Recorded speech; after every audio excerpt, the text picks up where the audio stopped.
To understand media stereotype and its effect on perpetual subordination, which is, in other words, to look at stereotype and understand how it creates cultural superiority by using media representation. Firstly, we need to look at meaning itself. There are two images here. Without any interpretation, you may only see a man and a woman, or two nicely smiled elder. So for now, the image itself has no meaning at all, unless you make a meaning of it through a communication medium, media. Stuart Hall, the professor of sociology at the Open University, argues that as there is no fixed meaning for an image, representation now acts as an active and creative role in which helping people think and know about the world around them. To do that, the meaning was given by who produced it and how it's being presented. That is to say, a representation is not after the event, it is constitutive of the event. Here is an original footage from the American mainstream news channel Fox News. From the video, you can see that how people produce the meaning of something using the language, comparison, and the presence and its absence of an image.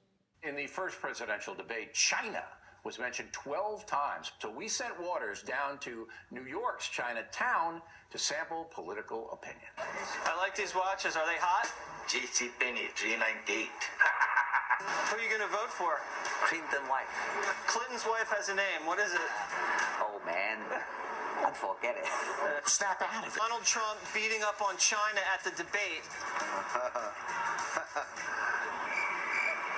Trump has been beating up on China. How does that make you feel? Speak! Why don't you speak? How do they dance in China? Speak. How do I say in Chinese, this is my world? 呢個係我嘅世界。Ligo Hanoi Saita. You gotta say it right. You don't say it. 呢個 Nico. not Japanese, Chinese. You gotta do it properly. Okay, teach me. Otherwise, forget it. Nigor Hai 我 Go 嘅世界。 Kesai Gai. That's it. Jenkins, Chinatown.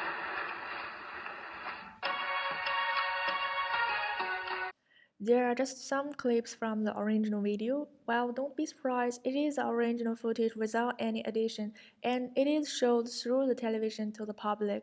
As Stuart said, communication is always linked with power. The interaction of power and communication start from the beginning of this video. The scene just like Donald Trump saying China for many times, so they send people to Chinatown in New York to ask for opinions. Somehow, in that way, people who are interviewed is expected to represent the whole Chinese group. Furthermore, if you look back to those two nicely elder, you can now better understand how people produce a meaning through the use of presence and absence of an image. What is different from what is expected allows meaning to operate. In doing so, even though they said nothing about Chinese people, a meaning has been created and represented to the public. The production of meaning creates the only meaning to the public, which potentially affects the audience to accept that fixed meaning. Through the time, a fixed meaning was given and become a naturalized understanding among the society. In this case, the video from Fox News create a meaning of dumb Chinese people or something else you may feel about Chinese or even Asian people. Like Stuart said, the close-in representation naturalize the meaning of the image, in which blind your eyes in looking for people who produce the meaning, and eventually the thing you look to become the thing you believe, the kind of stereotype you have. Based on all that, a shared conceptual meaning through a cultural group would then lead to a stereotype of another cultural group. After all, cultural superiority would raise and racism being created and enhanced.